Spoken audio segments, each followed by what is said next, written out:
Hello guys! Ayan. 2 months na yung aming mga muning. So, kailangan naming i-let go ang dalawa.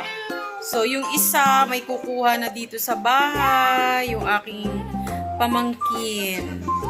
Nakakalungkot naman. Ayan, eto na. Si Kiel at si Denise ang sumundo. Kay pinalanganan na nila ng anong pangalan? Mo. Name is Bogart. Babae yan eh. Dito lang na nila nilagay sa sumot. Ayan. Ay. Hey. Ayan na. Bye-bye. Bye-bye Muni. Bye-bye. Oh, behave ka doon ha.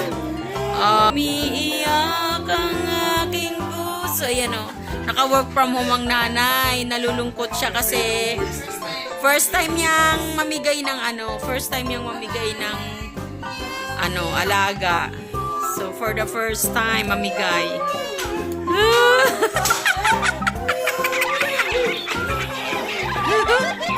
Ayan.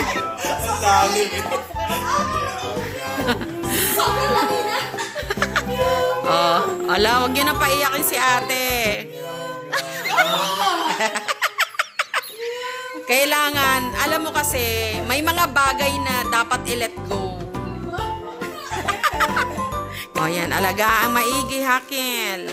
Kailangan lumaki yan ng kailangan lumaki ng matinuya. Nabawasan. Tuntua itong isa. Bawasan ng tae. Ay, Diyos ko. O siya, sige na. Hindi na yan, ha?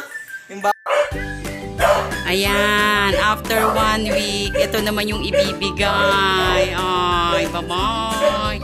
Yan yung pinakabunso sa 4 na baby. Ayan. Bye-bye. Behave ka dun, ha? Behave ikaw dun, ha?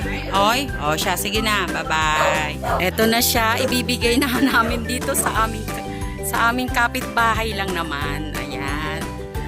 Ayan, ang bago nyong... Yan ang bagong mong mami. Ay, bagong lolay pala. Bagong lolay. Ay, spoiled yan. Ayan, ang bagong lolay. Ala, baba. Ayan, behave. Behave. Behave. O, yan.